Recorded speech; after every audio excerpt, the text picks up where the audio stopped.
Assalamu alaikum, Shannon معكم. Hey everybody, it's Shannon. In today's video, we're going to talk about M dashes. في الفيديو اليوم نتكلم عن شيء مهم جدا في الكتابة الإنجليزية, ال M dash. What's an M dash? Quite simply, as it says here, an incredibly versatile punctuation mark. You can use M dashes instead of parentheses, commas, colons, or quotation marks in a sentence. M as in meme in Arabic, the letter meme, okay? And that's not to be confused with the N dash, E-N, as in the letter N. Briefly, what's an N dash? We're not going to go into too much detail because the use of it's very cut and dry. Not like an M dash where you have to decide between an M dash or a comma or parentheses. Basically, an N dash, it's a mid-sized dash, mostly used to show ranges in numbers and dates, and for clarity in forming complex compound adjectives. I have an English group class. I'm going to put the link here in the video. And we're focusing on English writing at this time, specifically punctuation and grammar. All right. الحين في الكلاس الجماعي حق اللغة الإنجليزية نركز على القواعد والكتابة والأشياء زي كذا، وكان عندنا زي اختبار يعني like a pre-test, okay, عشان أقيم المستوى حق طلابي باللغة الإنجليزية بالكتابة الإنجليزية. 16. Which version is punctuated correctly? One of my complaints, if you really want to know, is that the recycling... See, I'm going to try to read it without giving away the answer. بحاول إني أقرأ السؤال ذا بدون ما أعطيكم الإجابة بالغلط, okay? One of my complaints, if you really want to know, is that the recycling bins are not clearly labeled. B. One of my complaints, if you really want to know, is that the recycling bins are not clearly labeled. That's a very first world complaint to have. Karen. I think it's a Karen. One of my complaints, if you really want to know, is that the recycling bins are not clearly labeled. One of my complaints, if you really want to know, is that the recycling bins are not clearly labeled. All right. So as you can see by the way that I read them, I tried to read it as it was written. So think for a minute. What do you think the answer is? And then we're going to talk about why it's B. Okay. Why do I love the M dash?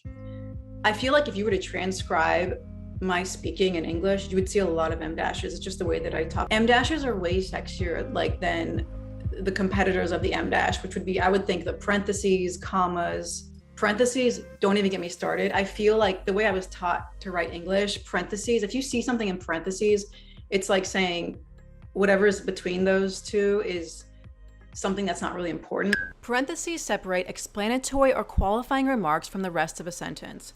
The information inside the parentheses is typically not necessary to fully understanding the sentence. You know, the important stuff in the sentence is there, but the parentheses is just like a nice to know thing, FYI, or whatever. It's not essential to the meaning of the sentence. Everything I write is important. So another option that they could have shown for number 16, this would have been right too. One of my complaints, if you really want to know, in parentheses, is that the recycling bins are not clearly labeled. Why? Because the sentence would be fine without the parentheses and the contents of the parentheses. You could just say, one of my complaints is that the recycling bins are not clearly labeled. I think M dashes, they kind of give a little bit of suspense. So number one, M dashes are often used to set off parenthetical information. Using them instead of parentheses puts the focus on the information between the M dashes. Okay, so for this usage, make sure you use 2 M dashes, one before the parenthetical information and one after it. So here's an example. There has recently been an increase, though opposed fiercely by many people, in alternative education practices.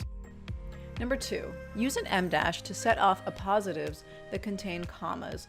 And an appositive is a small section of extra information that is inserted into a sentence for clarification.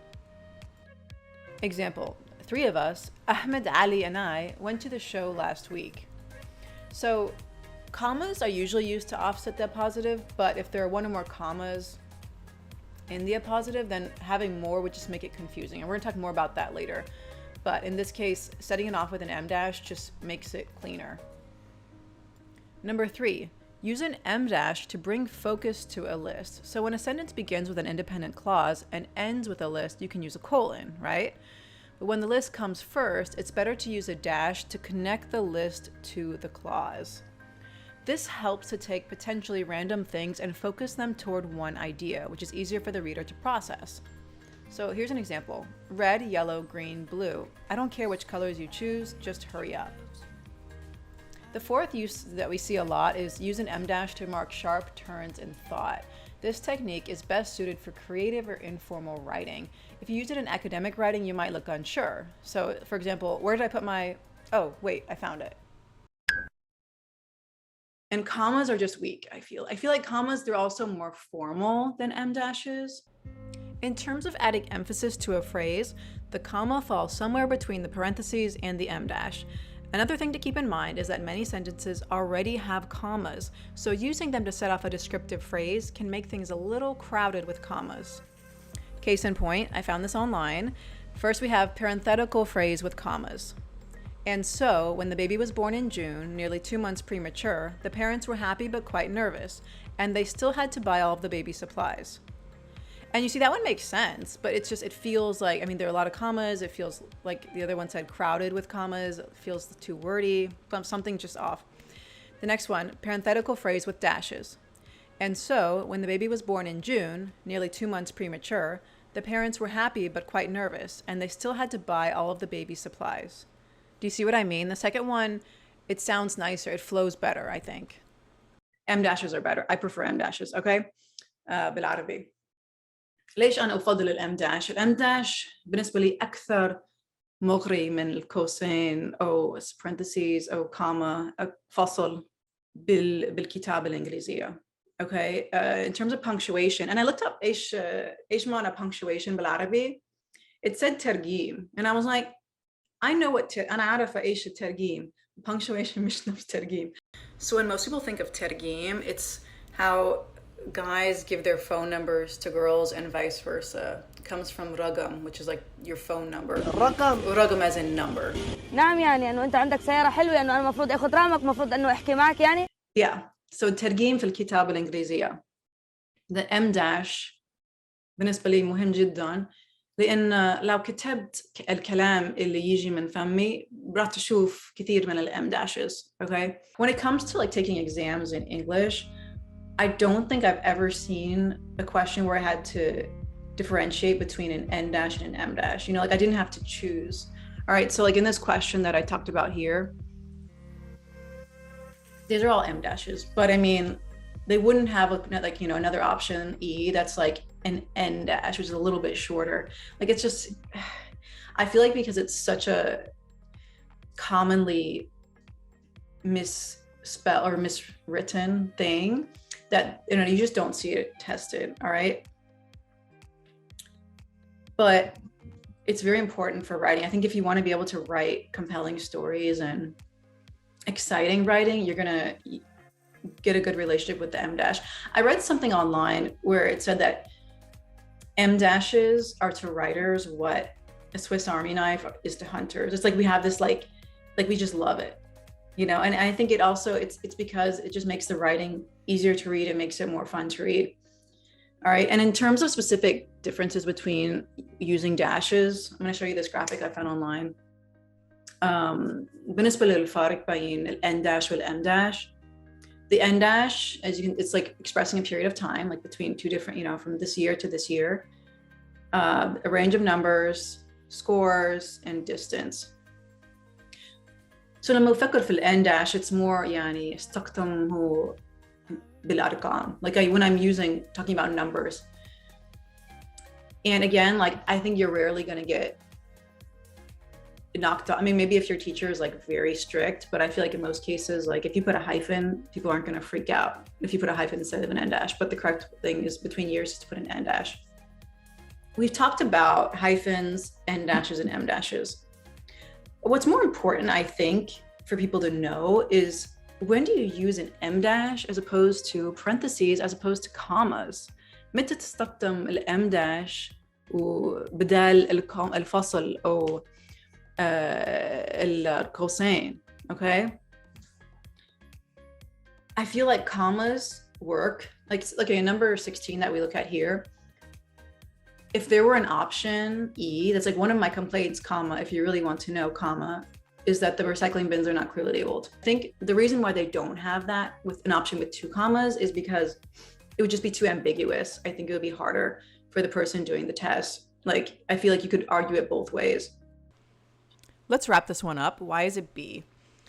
Well, in B, the em dashes are used to set off the author's own comment, which is if you really want to know. Why? Because number one, the author is pausing to add this aside, and number two, the information contained in the clause, it's not essential to the meaning of the sentence. And as we talked about earlier, this corresponds to the first reason that we use an em dash is to set off parenthetical information. And so in this case, we would need to set it off with 2 em dashes, not 1. Why is A incorrect? Well, the punctuation should be consistent within a sentence. So if you start the clause off with an em dash, you should end it with an em dash as well. C is incorrect for the same reason. The punctuation is not consistent. And D, just no. There's no punctuation, so it's very difficult to, it's just difficult to understand in general. So there you have it. That's why it's B. In this video, we covered a ton of things. في الفيديو تكلمنا عن أشياء كثيرة. I'm not even sure if I covered everything in Arabic that I covered in English. ماني متأكدة إذا تكلمت عن كل الأشياء بالعربي اللي تكلمت عنها بالإنجليزية. إن شاء الله خير. في أي حال إذا كنت مهتم بالكتابة الإنجليزية لا تتردد على تسجيل في الكلاس الجماعي أو الدروس الخاصة. بسوي دروس خاصة باللغة الإنجليزية. So hopefully this video provided some clarity for you. And if you have any questions, let me know. I'll put them in the comments down below. I'll answer them as soon as possible. I do read the comments. So إن شاء الله عجبكم الفيديو ذا وإذا عندكم تعليق أو سؤال لا تترددوا تحت وكمان بعطيكم اللينك حق الكلاس. And thanks so much for watching. Please like and subscribe if you haven't done so already. Have a good one.